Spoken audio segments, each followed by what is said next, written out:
partindo nessa colocação, não quero... Existem várias colocações sobre qual seria a relação do Freud com a transcendência. Vocês já viram o filme O Método Perigoso, ali, do Cronenberg?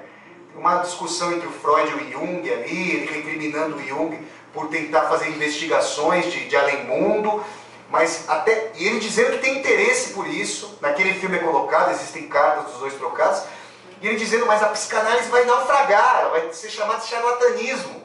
Ele teve uma postura pragmática ali naquele momento, para não enveredar por essas discussões que o Jung, por exemplo, viria a desenvolver. Mas essa colocação do Freud, é uma colocação que o homem ridículo faria. Vocês percebem, não? Vocês percebem o grau de tragicidade dessa colocação?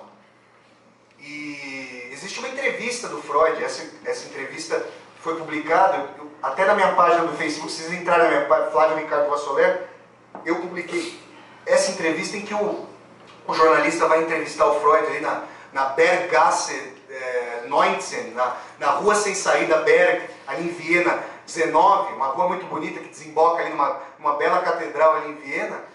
E o Freud vai dizer para ele que não está pensando, está próximo de morrer, e que ele não estaria pensando na questão da existência após a morte, da vida além túmulo, que isso não era uma questão que vinha.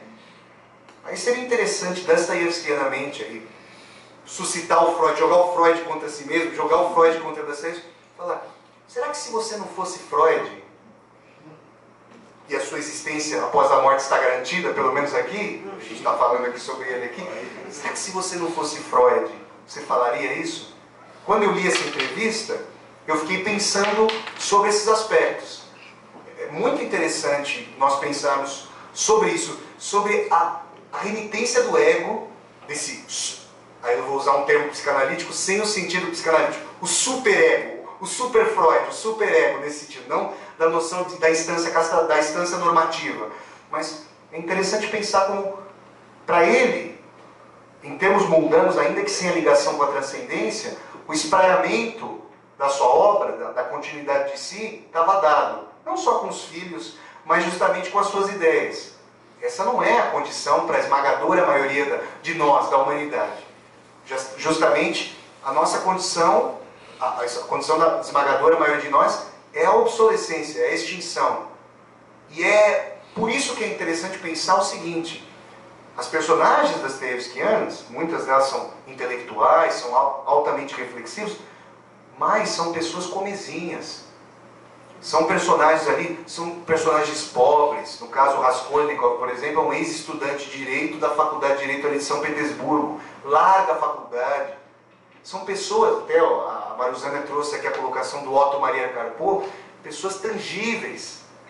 Só que elas são tangíveis de uma maneira que me parece que nós não conseguimos vivenciar. Ou que nós nos embotamos, ou somos embotados, melhor a colocação, que somos embotados, para nós não sentirmos esse turbilhão tânico, vamos tentar derivar um adjetivo aqui, esse turbilhão de pulsão de morte. Porque essas personagens levam às últimas consequências as mais diversas derivações do niilismo. Dostoiévski não é um niilista, vejam a colocação que eu vou fazer agora, ele não é um niilista, eu diria se e somente se essa vinculação com a eternidade, se Deus não existe, tudo é permitido, a derivação é que Deus voltaria a viver. E o homem ridículo vai vivenciar isso. Se somente se o ego não for finito, se a finitude pudesse ser suplantada, e se na trajetória, eu vou usar um termo hegeliano, de cicatrização do espírito, eu dei um exemplo para vocês aqui de cicatrização. Aliás, eu dei um exemplo de começo de cicatrização. Se na trajetória de cicatrização do espírito, esse ego, nas suas sucessivas vivências, puder reencontrar o seu laço de constituição ontológico-social com o outro. Isso, diferentemente do que a tradição conservadora que o Dostoiévski vai dizer, faz sim com que Dostoiévski retome a sua tradição revolucionária. Dostoiévski isso dá muita discussão com os autores que estudam Dostoiévski, mas pensar a compaixão não é pensar a contingência da compaixão numa sociedade como a nossa. dar uma esmola e deixar a situação como ela está.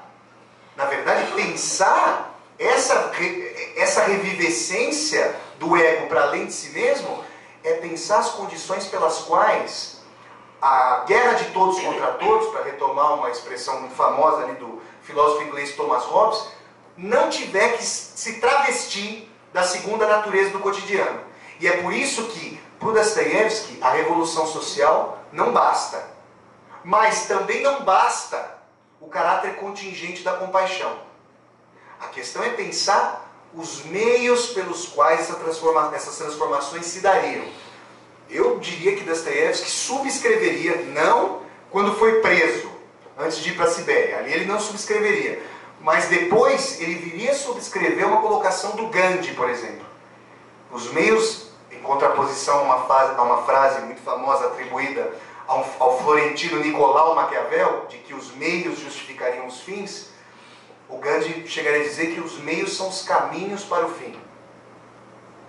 E aí a gente entra em uma série de colocações sobre quais seriam as maneiras de transformação, de cicatrização dessas relações. Dado o caráter encarniçado de privilégio, de excludência de quem comanda e de quem reproduz a lógica de disseminação dessa vivência danificada, dessa vivência do ego, como se ela fosse a única possibilidade de relação entre nós. Isso é ampla, a indústria cultural, o tipo de engenharia social para disseminar entre nós a danificação das relações, hoje, em grande medida, prescinde de carrascos. Ela foi introjetada como categoria da imaginação.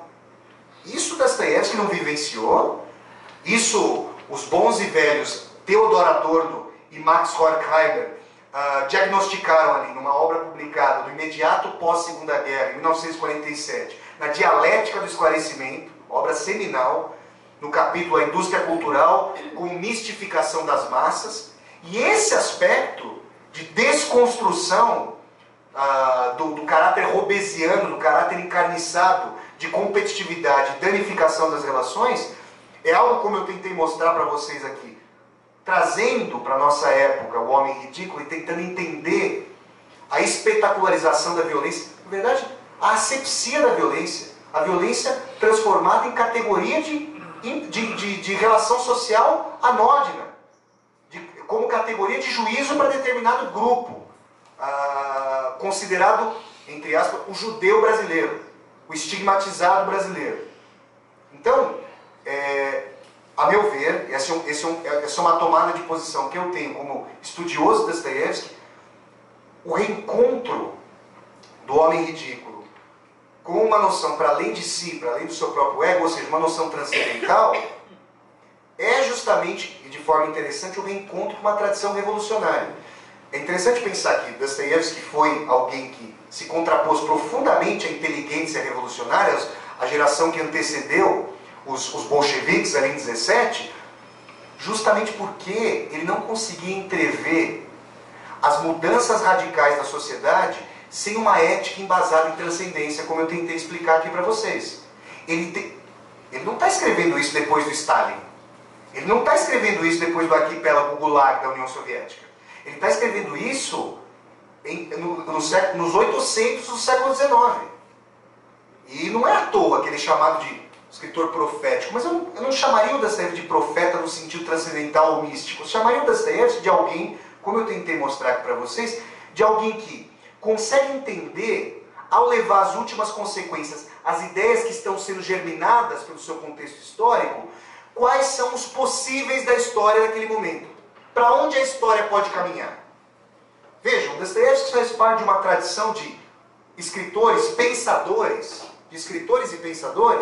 que não deixam de fazer diagnóstico de época e mais, que não deixam de tentar entender o devir histórico.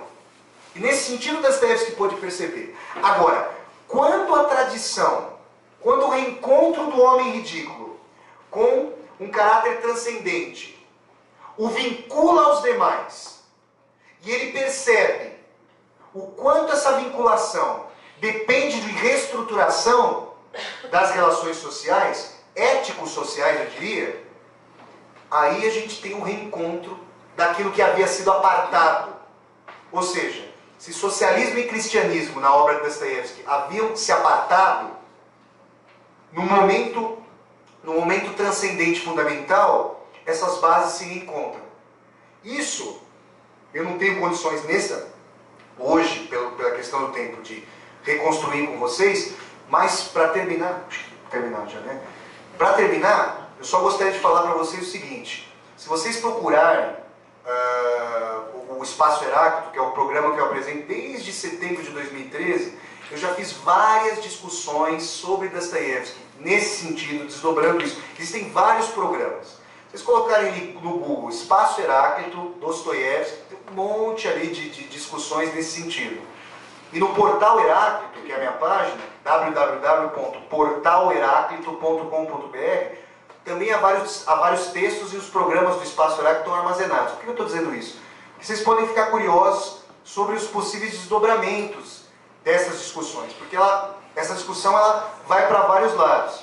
Eu estou para defender o doutorado, e eu, nesse final aqui, falei de uma parte fundamental ali da minha tese. Essa discussão eu vou desdobrando. Então, só para fechar, eu fechando, o que eu quero dizer? Paradoxalmente, nós começamos com a pulsão de morte como um desdobramento patológico do ego. Sim ou não? E paradoxalmente eu terminei dizendo que a pulsão de morte do ego que supera a si mesmo, que se reencontra a si mesmo com alteridade, é um fator de vivificação. Esse paradoxo, para usar a imagem usar a colocação do Barbodinho de 2015 anos atrás, é o alfa e o ômega de Dostoiévski. É o Gênesis e o Apocalipse, a superação do próprio Apocalipse, para colocar. Estou pegando uma imagem bíblica aqui.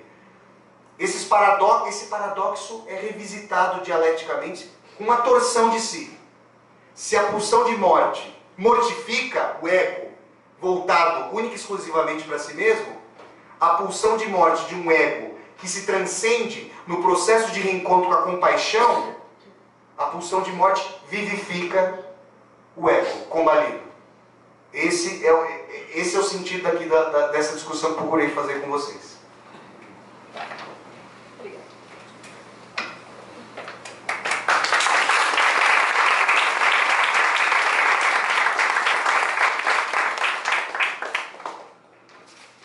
Agradecer a Maruzânia e ao Fábio pelas contribuições. A gente tem aí uns 10 minutinhos, se alguém tiver alguma questão.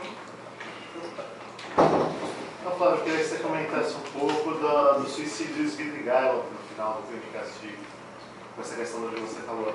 Você quer juntar mais perguntas, se tiver? Eu queria bem no comecinho, você falou muito do narcisismo, né? E aí eu venho com uma visão psicanalista, do narcisismo, não, porque você falou muitas vezes, o meu narcisismo, mas não dito como...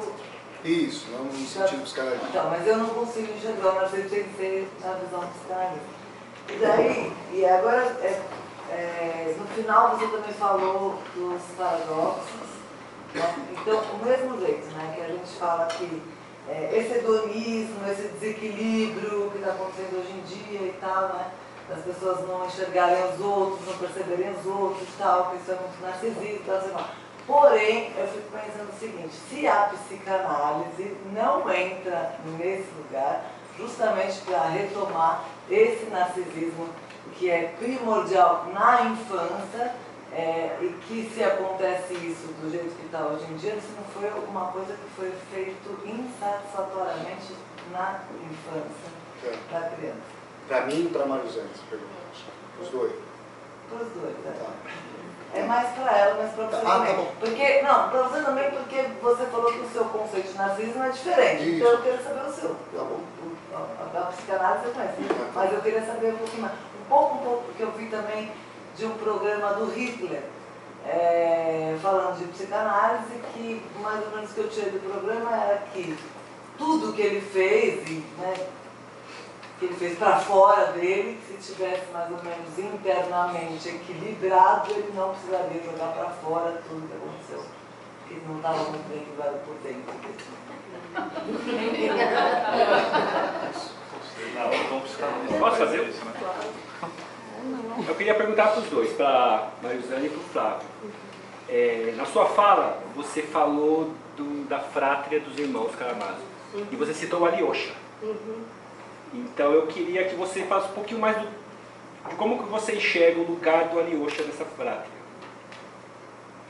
Ali, não sei se você enxerga como fazendo um contraponto ao Dmitry ou ao Ivan, ou não sei, né, se é um ponto de equilíbrio ali, qual a ligação que ele tem com o pai e tal. E vou na linha também para o Flávio. Você falou dos personagens que levam até as últimas consequências, o niilismo, o egoísmo, o assassino e tal. Mas o Dostoiévski também criou alguns personagens que, não sei se a gente pode chamar de antípodas desse personagem. O Príncipe Mishkin e o Alyosha também, principalmente.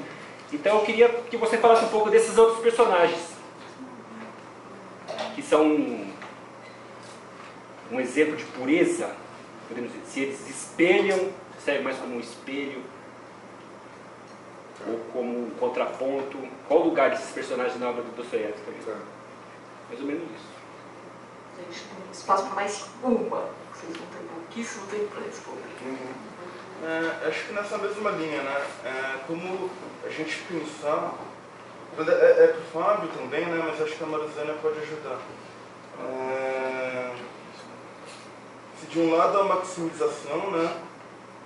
De outro lado, eu acho que a consciência de que a gente não vai conseguir restabelecer uma ética que seja embasada no sentido completo, né? Porque eu acho que o Alyosha ele é um personagem exemplar para isso, né? De uma imagem, né? Que consegue de alguma maneira ser a identidade, né? Entre uma imagem ideal e aquilo que ele de fato é. Então a pergunta é nesse sentido, de como a gente pensar numa ética de um sujeito que de alguma maneira não restabeleceu o sentido completo, né? De um sujeito que ele é furado em sua constituição. Uma ética social, né? Então, quanto à questão do narcisismo, né, vamos lembrar do narcisismo primário e do narcisismo secundário. Porque o narcisismo é pertencente à constituição, né, do sujeito. Todos nós, inclusive, para podermos nos ligarmos aos objetos, né, de nosso amor, a nossos investimentos. Então, com o narcisismo, né, secundário, quando você consegue sair desse egoísmo, porque o Flávio trouxe com vários exemplos aqui, né, de como esse egoísmo, né, nós nos deixamos tomar por ele. Quando Freud trabalha esse aspecto do narcisismo, ele vai pontuar justamente a importância dele para nós nos ligarmos aos nossos objetos de amor. Se não tivermos o narcisismo, nós seremos incapazes, né, de criar o laço com o outro, os laços de amor, né? E então, nesse sentido, já dá até para eu ligar aqui um pouco com a questão do Alyosha, né? Que essa linha de que você está lembrando de um certo equilíbrio, né, com o pai e tal. Vamos lembrar que no romance, esse filho mais novo, ele é o filho que é educado por um representante no romance de um pai idealizado, que é uma espécie que aqui nós conheceríamos talvez como monge, né? E o Zosima, né? Então ele é educado, né, por esse monge, então ele tem ele desenvolve mais essa capacidade de amor, né, que é o que Freud também, Lacan vai colocar como essa capacidade que nós temos de, frente ao narcisismo, né, relacionado mais ao egoísmo, como o Flávio nos lembrou, de passarmos para a compaixão. Né, sem esse narcisismo, né, secundário, aí, que eu vou sair de mim mesma para o outro, né, porque se eu ficar presa no narcisismo só primário, eu não vou ter condições de ultrapassar essa linha, né, de mim mesmo para o outro. Mas a nossa, digamos, quase que sobrevivência depende da nossa relação com o outro. Freud até lembra que quando nós estamos doentes, nós experienciamos o narcisismo assim nu e cru, né? Que é... Oi? Ou no luto, isso, ou no luto, porque é o momento onde eu vou investir de novo em mim mesma, né? Quando pode ver as pessoas doentes como elas se tornam, né, mais carentes, chatas, o outro não existe, ela perde por um tempo essa ligação, né, com os seus objetos de amor. Quando ela melhora, volta de novo à ligação, né? E há aquele narcisismo mais complexo que eu nunca me volto, né, para outro, não tem essa ligação, né, que a gente vai ver um pouco mais intenso, né, na relação satisfatória que não foi de um para o outro, ficou só no ou não passou, por isso que eu falo quando eu falei não foi feito satisfatoriamente, porque não fez as duas, não fez a ponte, ficou só no aí não tem a ligação, né, com o outro, exatamente. Aí eu fiz uma relação de como a sociedade está. Isso, que aí o hedonismo, exatamente, Então, ou vamos pegar a questão política, quando os países fecham na Europa suas fronteiras, né, para que o outro não entre, porque esse território é meu. Né? A gente vê um narcisismo cultural, um narcisismo de um país, de um povo contra o outro. Então, é uma questão muito atualizada. Muito, né? Eu acho que o Flávio disse muito bem que talvez Dostoiévski seja muito mais real hoje do que quando ele escreveu.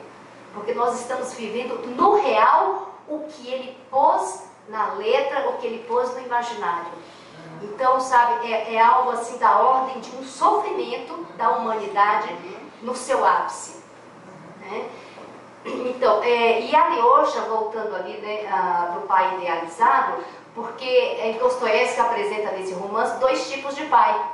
É o pai gozador, né, aquele cara todo, né, cheio de fanfarrão, suas maluquices, né? Fyodor Pavlovich Karamazov. Exatamente. Então, que é o pai que precisa ser morto pelos filhos.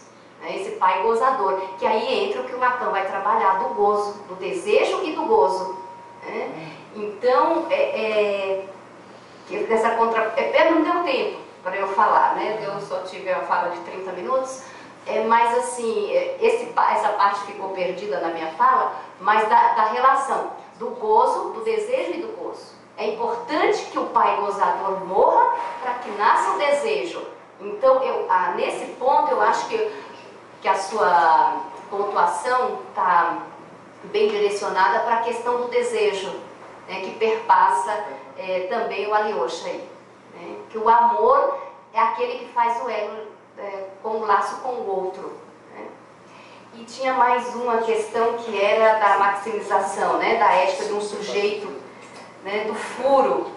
Então, eu acho que eu vou deixar mais para o Flávio te responder, mas essa questão do furo é fundamental, porque onde não há furo, não há desejo. Aí cria-se a pulsão de morte e você fica preso nessa teia.